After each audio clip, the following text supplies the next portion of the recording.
Alright, this is going to be a video, hopefully very quick, on how to make the cooked Play-Doh. In my particular case, this is to make an eye model, and I still don't know if it's going to work yet, but I thought I'd make this video, and then I'll give instructions and we can see if it works. So, if you've never made cooked Play-Doh, it's basically a glorified roux to make like a white cream sauce. You have flour and water and a lot of other things, and you cook it up in the pot until it gets stiff, and then that's it. As you can see, I've reused this pot several times. You can see, whoops, there goes my stove. You can see on the side that I have made white and yellow and pink and blue. So I'm reusing my pot over and over without cleaning it because that takes a long time. But each batch only takes about a minute to cook. So I've made 4 or 5 colors now, and I've only been here for like half an hour. So it goes really fast. All right, here, Abby, you want to hold this for me? I'm just going to throw it together real fast. I'm making a half batch for this particular color. This is going to be light purple, and I'm going to have that be my aqueous humor. So a half batch is going to be, I'll give instructions in the paperwork that goes with this. A half batch is going to be half a cup of flour, a quarter-ish cup of salt,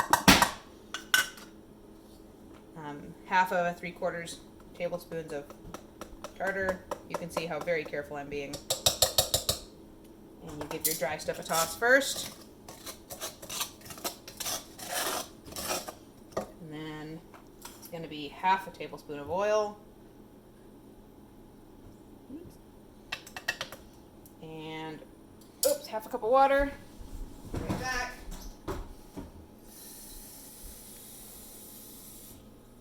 Okay.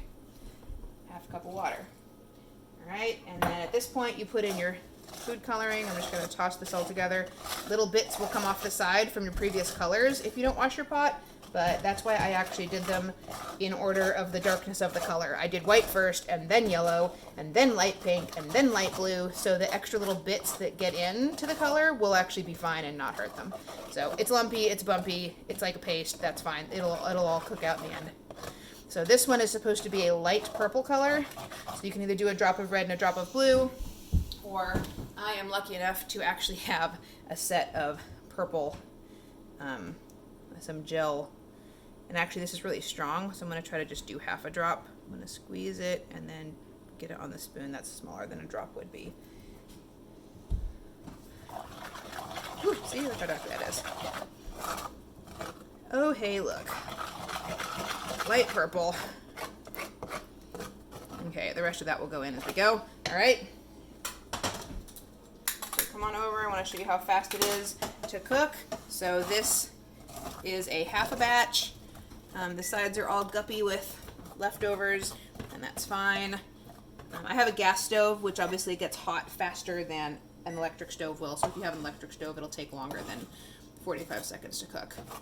But you're just cooking and stirring it around until it gets hot and the flour seizes up.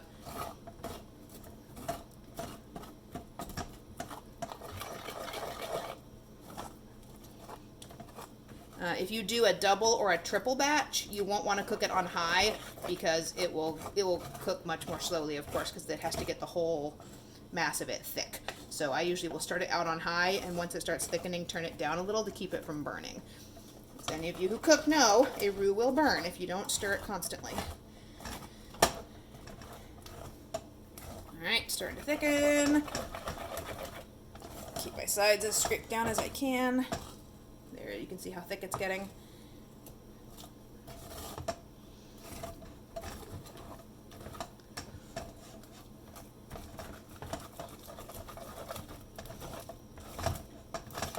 Almost there.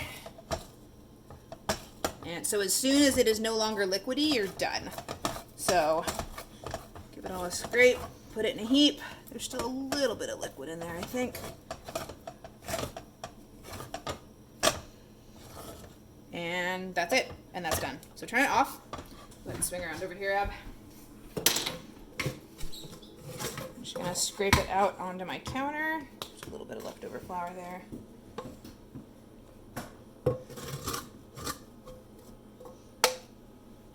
The counter, of course, was wiped and clean, and I've just been kneading Play-Doh on it for the last hour.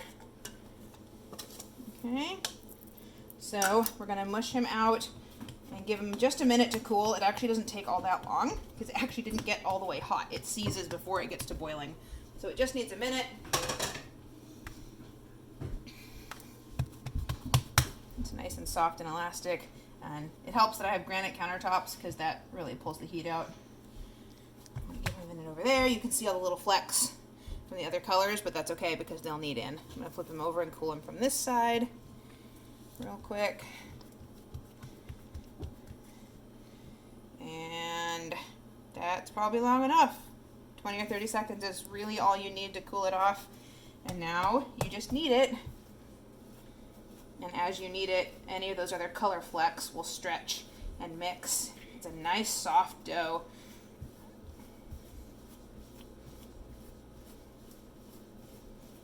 And this just gets out any little bits of flour that maybe didn't incorporate in the pot.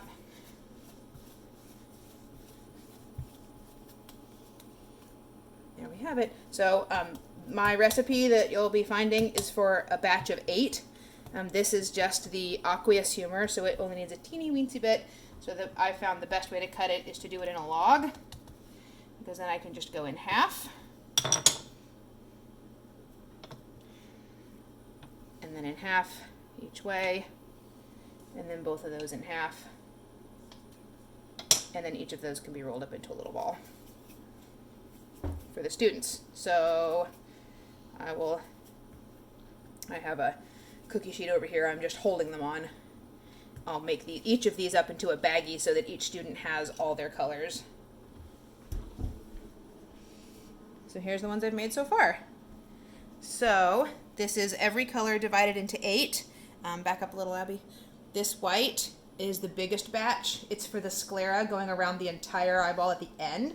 So this was a 2 cup of flour batch divided among 8. The yellow is for the retina. It's a 1 cup batch divided into 8. And then each of these are for, I don't remember. One is for the lens, and one is for these are for the ciliary bodies, and this is for the aqueous humor, and these are all 1/2 cup batches. So this was a 1/2 cup of flour, 1/2 cup of water, etc., etc. This bigger one is a 1 cup batch, and this bigger one is a 2 cup batch. And then I'll have an iris and a this, that, and the other of all the 1/2 cup batches. So that's it. That's quickly how you make cooked Play-Doh. The wet flour doesn't always smell the absolute best. So if you have like lemon extract or peppermint or something like that, you could put a few drops into each batch just so they don't smell like wet flour paste. But that's it. I hope this is helpful, and you can let me know how it goes.